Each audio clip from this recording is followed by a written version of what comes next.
Like and subscribe for more educational content.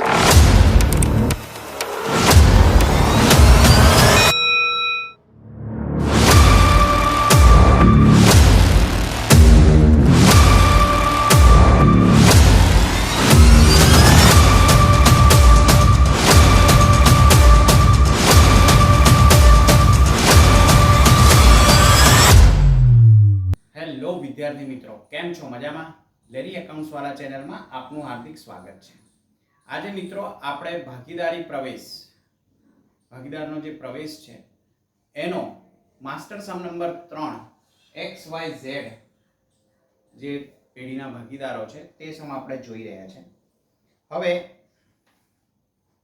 આ સમ તમને હમણાં ડિસ્ક્રિપ્શનમાં અહીંયા મળી જશે અને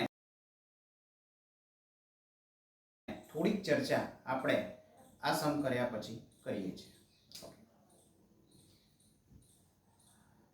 હવે મિત્રો x અને y એક પેઢીના ભાગીદારો છે. તેઓનું નફા નુકસાનનું પ્રમાણ 3/2 આપેલું છે.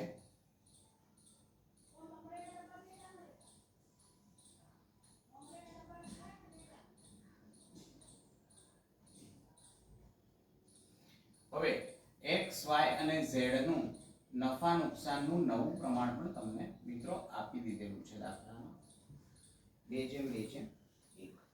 હવે મિત્રો આપણે ટીક કરી લઈએ. પહેલા 1/4/2017 ના રોજ z ને નીચેની શરતોએ નવા ભાગીદાર તરીકે દાખલ કરવામાં આવ્યું છે. હવે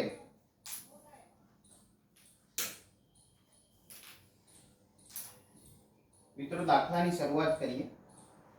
અહીં પાકું સરવૈયું આપેલું છે અને સાથે જ નીચે વધારાની માહિતી આપેલી છે. માહિતી નંબર 1 છે કે ઝેડ પાઘડી પેટે ₹14,000 રોકડા લાવશે. મિત્રો આ હવાલાને જ આપણે ટીક કરીશું. x અને y ની નવી પેઢીમાં કુલ ચોખ્ખી મૂડીના 20% જેટલી રકમ ઝેડ લાવશે. એટલે અહીંયા જે નવો ભાગીદાર ઝેડ પ્રવેશ પામે છે તેની રોકડમાં લાવેલી મૂડી આપેલી નથી, તે આપણે શોધવાની છે. નહીં ચૂકવેલ મજૂરીના ₹5,000 ની નોંધ કરવાની બાકી છે. એટલે હવાલાને આપણે ટીક કરીશું કારણ કે ઉપર કશે મજૂરી દેખાતી નથી. અગાઉથી ચૂકવેલ વીમા પ્રીમિયમ ₹10,000 ની નોંધ બાકી છે, તો અહીં પણ આપણે હવાલાને ટીક કરીશું. ભાડાના ₹20,000 મળવાના બાકી છે, તો ત્યાં પણ આપણે હવાલાને ટીક કરી દઈશું. લેણી ઊંડીના નકરામણીના ખર્ચ 150 અને બેંક ચાર્જીસના 300 ચૂકવેલ જેની નોંધ બાકી છે, તો મિત્રો આ હવાલાને ટીક કરી દઈશું. x, y અને z નું નવું નફા નુકસાનનું પ્રમાણ 2/2 છે. આપણે ઓલરેડી અહીંયા લખી દીધું છે. રોકાણો બજાર કિંમતે ગણવાના છે, એટલે આપણે ઉપર રોકાણોને ટીક કરીશું અને સામે રોકાણ અનામત પણ આપેલું છે મિત્રો આપણને, તો એને પણ આપણે ટીક કરી દઈશું. હવે દાખલાની શરૂઆત આપણે તમને ખ્યાલ છે કે પ્રવેશમાં દાખલાની શરૂઆત આપણે સૌથી પહેલા પાકું સરવૈયું જે આપેલું છે એને આપણે બંધ કરીને કરીશું. તો અહીં મૂડી ખાતાની બાકી આપેલી છે x અને y ની, તો બાકી આગળ લાવ્યા ₹2,00,000 અને 1,50,000. ત્યારબાદ સામાન્ય અનામતો 50,000 છે. મિત્રો સામાન્ય અનામત આપણે ભાગીદારોના મૂડી ખાતે વેચીશું. એ કયા પ્રમાણમાં વેચીશું? 3/2 ના પ્રમાણમાં.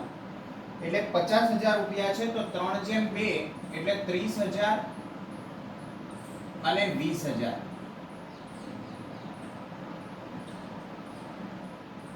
હવે રોકાણ અનામતો આપેલી છે મિત્રો, એનો હવાલો છે આપણી પાસે. તો જુઓ, રોકાણનો હવાલો આપણે સોલ્વ કરી લઈએ કે રોકાણો 50,000 આપેલા છે અને 35,000 ની કિંમતે દર્શાવવાના છે મિત્રો. એટલે 15,000 ની તેની કિંમતમાં ઘટાડો થશે, તો તેમાં વધશે આપણી પાસે ₹5,000. અહીંયા આપણે લખી જ નાખીએ વર્કિંગ નોટ નંબર 1. આમનો જ લખી લઈએ. રોકાણ અનામત ખાતે ઉધાર રૂપિયા 20,000 તે રોકાણો ખાતે મિત્રો આપણે 15,000 નો ઉપયોગ કરી રહ્યા છે તેની નોંધ છે અને તે x ના મૂડી ખાતે અને તે y ના મૂડી ખાતે. હવે x અને y ના મૂડી ખાતે મિત્રો તમને ખ્યાલ છે કે 5,000 રૂપિયા છે 3/2 ના વચ્ચે એટલે 3,000 અને 2,000 ની રકમ સાથે વેચાશે અને આ જ રોકાણો બજાર કિંમતે ગણવાના છે એટલે રોકાણ રૂપિયા 50,000 તમને આપેલા છે માઈનસ રોકાણ અનામતનો આપણે ઘટાડા માટે ઉપયોગ જે કર્યો છે તે 15,000 એટલે આઉટર કોલમમાં આપણે મિત્રો 35,000 રૂપિયા બતાવીશું. હવે આ રોકાણ અનામતની આપણે નોંધ કરી લઈશું. રોકાણ અનામત 3,000 અને 2,000. લેણદારો રૂપિયા 10,000 તેમની કિંમતમાં કોઈ જ ફેરફાર છે નહીં મિત્રો એટલે ડાયરેક્ટલી આપણે લેણદારો રૂપિયા 10,000 આઉટર કોલમમાં લખીશું. દેવી હુંડી 5,000 તેની કિંમતમાં પણ કોઈ ફેરફાર છે નહીં એટલે 5,000 આઉટર કોલમમાં. બેંક ઓવરડ્રાફ્ટ મિત્રો 15,000 રૂપિયા આપણને આપેલું છે તે પણ ડાયરેક્ટ આઉટર કોલમમાં આપણે લખીશું. હવે મૂડી દેવા બાજુ કમ્પ્લીટ કરતા પછી મિલકત લેણા સાઈડ આવીએ આપણે તો પાઘડી તમને આપેલી છે મિત્રો. આ મિત્રો આપણી જૂની પાઘડી છે અને તમને ખ્યાલ છે જૂની પાઘડીની નોંધ શું થાય છે x ના મૂડી ખાતે ઉધાર y ના મૂડી ખાતે ઉધાર અને તે પાઘડી ખાતે જમા. હવે પાઘડીની રકમ મિત્રો અહીંયા 50,000 રૂપિયા છે એટલે તમને ખ્યાલ છે 50,000 ને આપણે તેમના નફા નુકસાનના પ્રમાણમાં એટલે કે 3/2 ના પ્રમાણમાં વેચીશું તો 30,000 અને 20,000 ની રકમ આવશે. તેની નોંધ આપણે તેમના મૂડી ખાતામાં કરીશું. પાઘડી ખાતે આ જૂની પાઘડીની નોંધ આપણે કરી રહ્યા છે 30,000 અને 20,000. ત્યારબાદ મિત્રો યંત્રમાં કોઈ પણ રકમમાં ફેરફાર નથી એટલે ડાયરેક્ટ યંત્રો આપણે આઉટર કોલમમાં લખી શકીશું 2 લાખ રૂપિયા. ત્યારબાદ રોકાણોની નોંધ આપણે કરી દીધેલી છે. હવે દેવાદારો રૂપિયા 50,000 તેની કિંમતમાં કોઈ જ ફેરફાર નથી. રોકડ તો રોકડ માટે આપણે બાકી આગળ લાવ્યા 30,000 રૂપિયા. ત્યારબાદ સ્ટોક મિત્રો આપણો 70,000 રૂપિયાનો છે.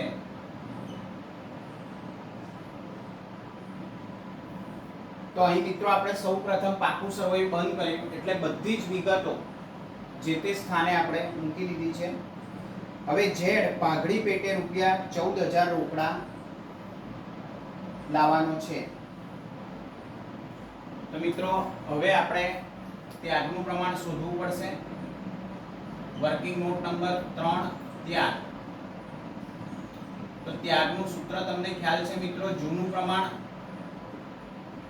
માઈનસ નવું પ્રમાણ. હવે x નું અને y નું આપણે શોધીશું. x નું જૂનું પ્રમાણ તમને આપેલું છે 3/5 અને y નું 2/5 માઈનસ 2/5 અને 2/5. 5 અહીંયા 5 લસા આવશે અને 3 માંથી 2 જશે એટલે 1 પંચમાંશ અને અહીં શૂન્ય આવશે એટલે અહીં મિત્રો ત્યાગ ફક્ત x દ્વારા કરવામાં આવ્યો છે એટલે જે કંઈ પણ પાઘડીની રકમ નવો ભાગીદાર z લાવશે તે બધી જ રકમ આપણે કોને ચૂકવીશું? ચોક્કસપણે આપણે x ને ચૂકવીશું. તો તેની આમનોંધ થશે રોકડ ખાતે ઉધાર 14000 તે પાઘડીના પ્રીમિયમ ખાતે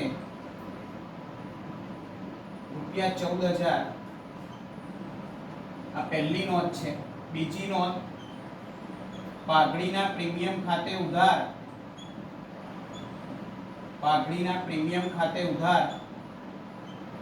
14000 અને તે x ના મૂડી ખાતે રૂપિયા 14000. તો અહીંયા રોકડ ખાતામાં મિત્રો આપણે આમ નોંધ લખીશું પાઘડીના પ્રીમિયમ ખાતે જે આપણને 14000 ની રકમ મળી છે તેની નોંધ કરીશું. હવે x ના મૂડી ખાતે પાઘડીના પ્રીમિયમ પેટે રૂપિયા 14000 ની નોંધ આપણે x ના મૂડી ખાતામાં જમા કરીશું. હવે મિત્રો x અને y ની નવી પેઢીમાં કુલ ચોખ્ખી મૂડીના 20% જેટલી રકમ z લાવશે. મિત્રો જ્યારે આપણને x અને y નવી પેઢીની એની મૂડી કીધું હોય તો સૌપ્રથમ આપણે બધા જ હવાલાઓની અસર આપી દઈશું અને છેલ્લે આપણે નવી પેઢીમાં એમની મૂડી કેટલી થાય છે એ શોધીને અને પછી આપણે એની મૂડી નવા ભાગીદારની મૂડી શોધીશું. તો પહેલા મિત્રો આપણે બધા જ હવાલાની અસર આપી દઈએ. નહીં ચૂકવેલ મજૂરીના 5000 આપણા માટે ખર્ચ છે મિત્રો, તમને ખ્યાલ છે. નહીં ચૂકવેલ મજૂરી રૂપિયા 5000.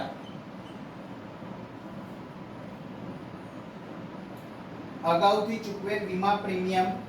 હવે નહીં ચૂકવેલ મજૂરી આપણું દેવું છે તો અહીં આપણે બીજી નોંધ થશે નહીં ચૂકવેલ મજૂરી. મિત્રો ખાસ યાદ રાખવાનું કે જ્યારે તમે હવાલા સોલ્વ કરતા હો ત્યારે ઉધાર બાજુ જ્યારે તમે અસર આપો તો તરત ને તરત જ તમારે જમા બાજુ પણ એની અસર આપવી જોઈએ જેથી કરીને આપણો દાખલો ખોટો ના પડે. અગાઉથી ચૂકવેલ વીમા પ્રીમિયમ 10000 આપણા માટે મિલકત કહેવાશે.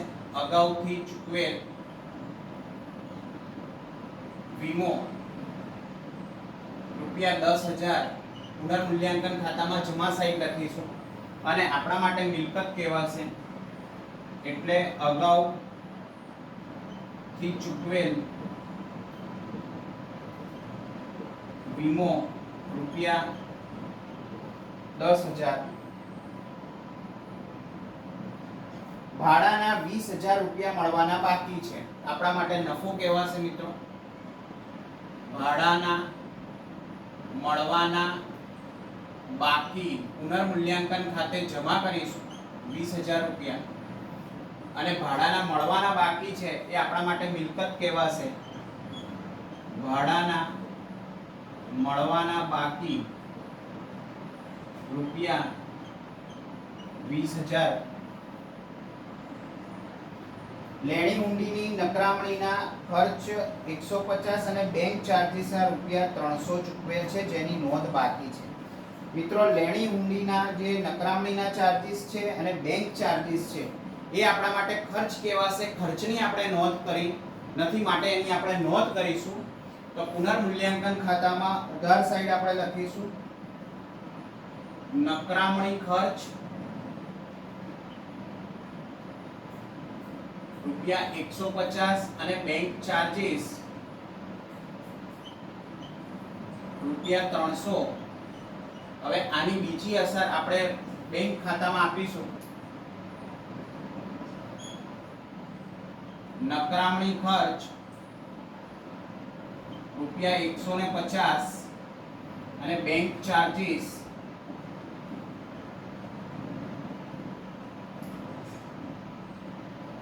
₹300. રોકાણો બજાર કિંમતે ગણવાના છે. રોકાણની નોંધ ઓલરેડી આપણે કરી દીધી છે.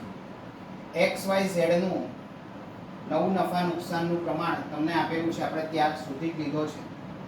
હવે મિત્રો આપણે જે બીજો આપણો હવાલો છે કે X અને Y ની નવી પેઢીમાં કુલ ચોખ્ખી મૂડીના 20% જેટલી રકમ Z લાવશે. તો અહીં આપણે X અને Y ની નવી પેઢીમાં મૂડી શોધી નાખીએ. તો એના માટે જમા બાજુનો આપણે સરવાળો કરીએ.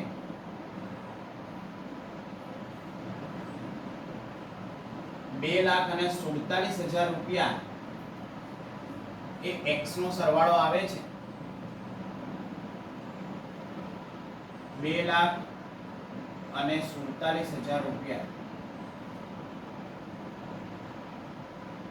આ મિત્રો આપણે એક હવાલો ખાલી બાકી રહી ગયો છે. આપણે પુનર્મૂલ્યાંકન ખાતું બંધ કરી દેવું પડશે અને પુનર્મૂલ્યાંકન ખાતાની નફો કે નુકસાન આપણે વેચી દેવું પડશે. 30,000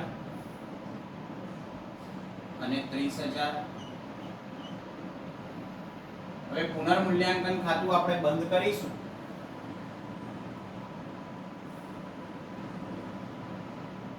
તો અહીં 30,000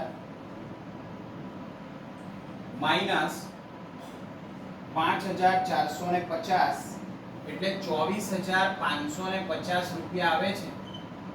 આ આપણો નફો છે. આ નફાની વહેંચણી આપણે X અને Y માં 3/2 ના પ્રમાણમાં કરીશું.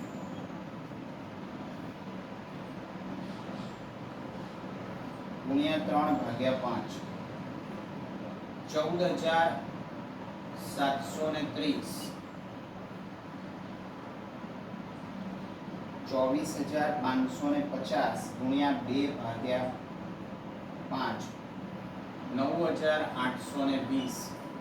હવે મિત્રો આ રકમ આપણે પુનર્મૂલ્યાંકન ખાતામાં મૂડી ખાતામાં પુનર્મૂલ્યાંકન ખાતું લઈ જઈશું. પુનર્મૂલ્યાંકન અને અહીંયા ડેશ કરીને આપણે લખી દઈશું નફો 14,730 અને 9,820. હવે મિત્રો X અને Y ની આપણે ચોખ્ખી મૂડી શોધી નાખીએ. તો X નો જે સરવાળો છે 28,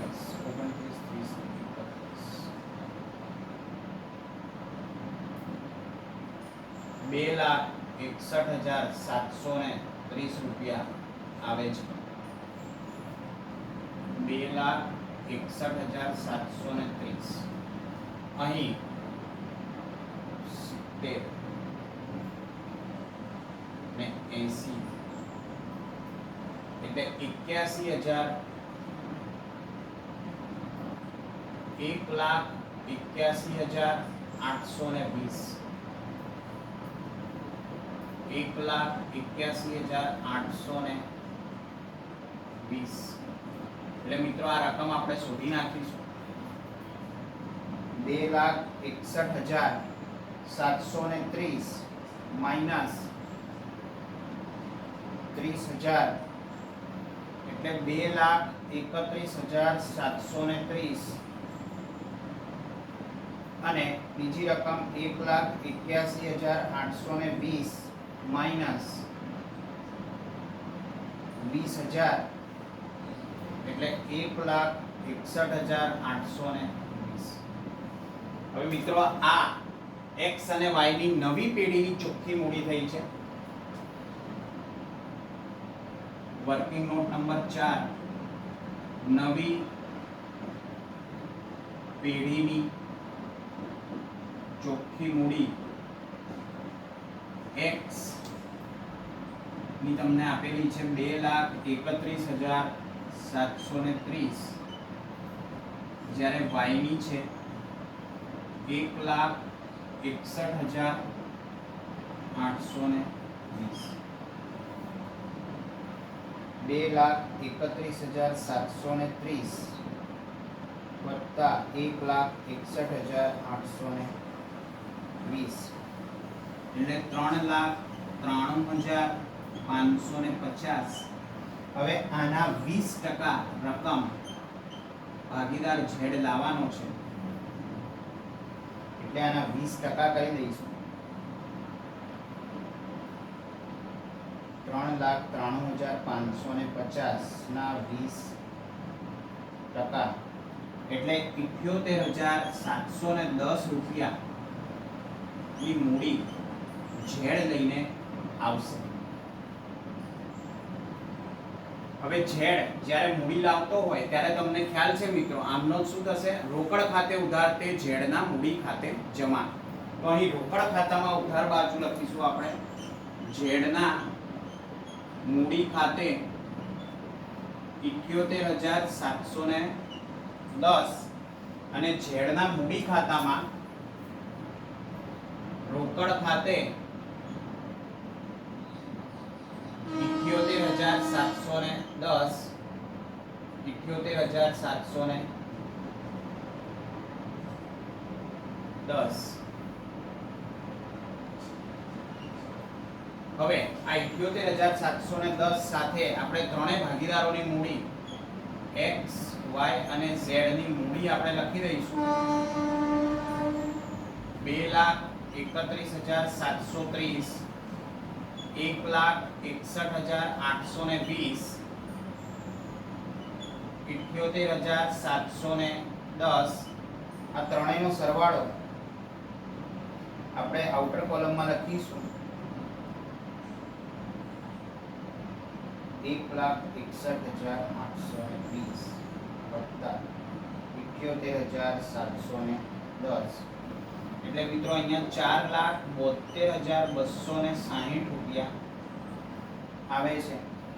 અહીં આપણે રોકડ ખાતાની બાકી શોધી લઈશું. રોકડ ખાતામાં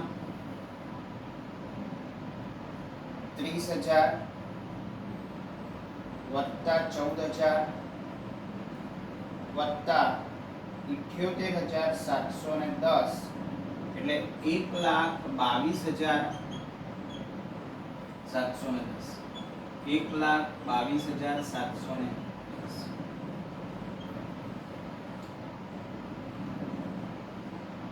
માઇનસ 450. 1,22,260 એ આપણી બાકી આગળ લઈ ગયા. રોકડ ખાતાની આખર બાકી રોકડ કે બેંક ખાતું છે 1,22,260. હવે મિત્રો આ આપણો સમ અહીંયા કમ્પ્લીટ થાય છે. આનો સરવાળો કરી લઈએ. 4,72,260 વત્તા 35,000 5,07,260 2,35,000 વત્તા 1,20,000 વત્તા 30,000 ને વત્તા 1,22,260 એટલે 5,07,260 એ આપણે આપણો પાકા સરવૈયાનો મિત્રો સરવાળો આવે છે. તો મિત્રો આપણો આ સમ અહીં કમ્પ્લીટ થાય છે. આ સમમાં ખાલી એક જ બહુ અગત્યની વિગત હતી કે જે જૂના ભાગીદારો છે તેમની ચોખ્ખી મૂડી, જે નવી પેઢીમાં એમની ચોખ્ખી મૂડી હોય છે, એના 20% નવો ભાગીદાર રોકડ મૂડી તરીકે લઈને આવશે. તો હવે સૌથી પહેલા આપણે ચોખ્ખી મૂડી, નવી પેઢીની ચોખ્ખી મૂડી x અને y ના ભાગની એ શોધીને અને પછી એના 20% કર્યા એટલે 78710 મળ્યા. બરાબર. જનરલી દાખલામાં એવું થતું હોય છે કે પાઘડીની રકમ અને મૂડીની રકમ રોકડમાં લઈને આવે એવી રીતના દાખલા હોય છે, પણ આ દાખલો કંઈક અલગ છે. સાથે સાથે અહીંયા જોઈ શકો છો કે ત્યાગ ફક્ત x નું આવ્યું છે, y નો કોઈ પણ પ્રકારનો ત્યાગ છે નહીં. બાકી જે ખર્ચને લગતા જે હવાલાઓ છે એ બહુ જ સહેલા છે.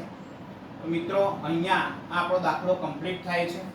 સાથે સાથે આપણા જે માસ્ટર સમ 3 હતા એ પણ અહીંયા કમ્પ્લીટ થાય છે. હવે આ 3 માસ્ટર સમ તમે વ્યવસ્થિત રીતે મિત્રો કરી લેશો તો ભાગીદારી પ્રવેશના લગભગ બધા મુદ્દાઓ આની અંદર કવર થઈ જાય છે. છતાં પણ કોઈક મુદ્દો મારાથી બાકી રહી ગયો હોય તો મિત્રો તમે એમાં કમેન્ટ કરજો અને મને પૂછજો, તો એના ઉપર હું ચોક્કસપણે વિડીયો બનાવીશ અને જે તે તમારો મુદ્દો હશે એને સમજાવવાનો ચોક્કસપણે હું પ્રયાસ કરીશ. હવે મિત્રો આ જે વિડીયો આપણે બનાવી રહ્યા છે તે ઓછા સમયમાં વધુના વધુ લોકો પાસે પહોંચે એવા તમારે પ્રયત્નો કરવાના છે. હવે આ ગાગરમાં સાગર સાહેબ 3 દાખલામાં તમે પ્રવેશ આખું પતાવી દીધું, તો એનું કારણ શું છે? મિત્રો આપણા કુલ 7 વિષયો છે. હવે એ 7 વિષયમાં આપણે બહુ સારું એવું વેટેજ આપીને ભણવું પડતું હોય છે. તો અહીં એકાઉન્ટ્સમાં તમે થોડુંક સ્માર્ટ વર્ક કરી શકો, ઓછી મહેનત, ઓછી એનર્જી લગાડીને અને આપણે વધુ માર્ક્સ કેવી રીતે મેળવી શકાય એના માટેનો આ પ્રયત્ન છે. હવે આ 3 દાખલા તમારે મેં તમને પહેલા કીધેલું જ છે કે આને તમે લખી લેજો, ક્વેશ્ચન પણ લખી લેજો અને સાથે સાથે આ જવાબ આખો બોર્ડ ઉપર છે આનો તમે સ્ક્રીનશોટ પણ પાડી લેજો, જેથી કરીને આ તમારા રેકોર્ડમાં રહે. તો જ્યારે તમારે પુનરાવર્તન કરવાનું આવે તો ચોક્કસપણે બહુ જ સારું તમે પુનરાવર્તન કરી શકો. લેરી એકાઉન્ટ્સ વાળાને સપોર્ટ કરવા બદલ આપ લોકોનો ખૂબ ખૂબ આભાર.